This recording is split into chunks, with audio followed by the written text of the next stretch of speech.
Hello and welcome to the One Life Podcast with Becca White. This is episode 114, Fear Not.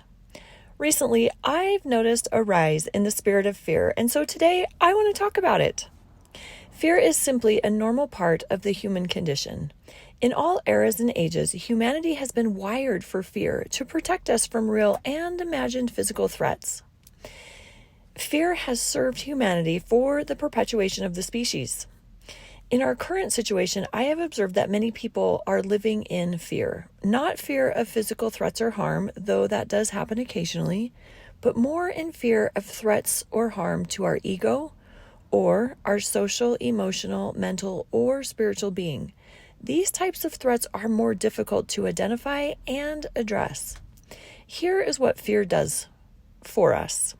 It puts us in a state of fight, flight, or freeze mode. It floods our system with cortisol, which is the stress hormone, that puts us in high alert mode. And this is exhausting. Does fear still serve humanity without the physical threats? Here is what I believe. Yes, we still need fear to protect our physical safety. However, fear has been exploited and is running rampant and making mayhem. Fear as a state of being is a tool of the adversary. Because fear is divisive, fear is isolating, fear breeds mistrust and misunderstanding, and contention and violence.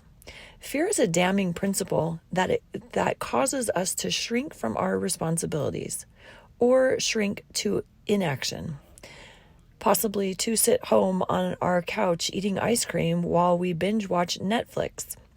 That's just a hypothetical situation, guys. I wouldn't know anything about that behavior. But here's the thing. We are here to act, not to be acted upon, especially not to be acted upon by fear. Any amount of observation is proof that the human condition cannot solve for fear.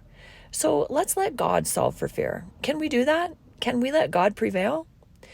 Throughout the scriptures, the Old Testament, the New Testament, and modern day revelation, God is constantly addressing fear. And this is what he says. Fear not, for I am with thee. Fear not, for they that be with us are more than they that be with them. Isaiah 41:10 says this, Fear thou not, for I am with thee. Be not dismayed, for I am thy God. I will strengthen thee. Yea, I will help thee. Yea, I will uphold thee with my right hand of my righteousness. He doesn't just tell us to fear not, but gives specific commands to combat fear. Joshua 1:9, very well known on being strong and courageous. He says this, quote, Have not I commanded thee? Be strong and of a good courage. Be not afraid, neither be thou dismayed. For the Lord thy God is with thee, whithersoever thou goest. End quote. These are very common themes. There are so many scriptures that address fear. I'll just summarize a few. Deuteronomy, be not afraid, God is with thee. Deuteronomy again, be strong and of a good courage. Joshua, we've already covered him. Samuel, let no man's heart fail. Thy servant will go and fight. Be ye valiant. Deal courageously, and the Lord will be with thee. Ezra, be of good courage. Ruth, she was steadfastly minded to go. Now, it's important to recognize that most of these references precede battle. God is constantly telling humanity to trust in the providence of God and go and do battle. The antidote to fear is to trust God.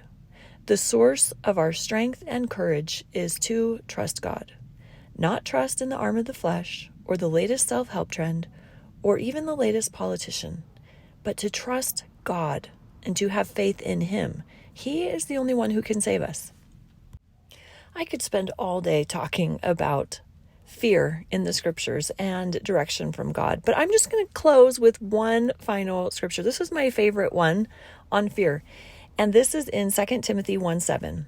Quote, For God hath not given us the spirit of fear, but of power and of love and of a sound mind.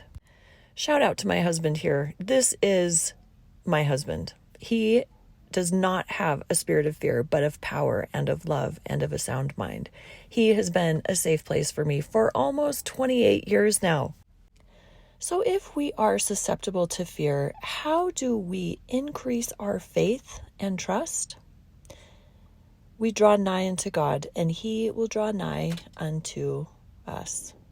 The invitation today is to fear not, but to be strong and courageous as you face the challenges of your day. Sometimes we can't go around it. We have to go through it. Good news! Our source of strength and courage has already overcome what we have to face. May we be blessed this day and always to remember, when God is with us, it doesn't matter who or what is against us. Until next time, keep living your best life.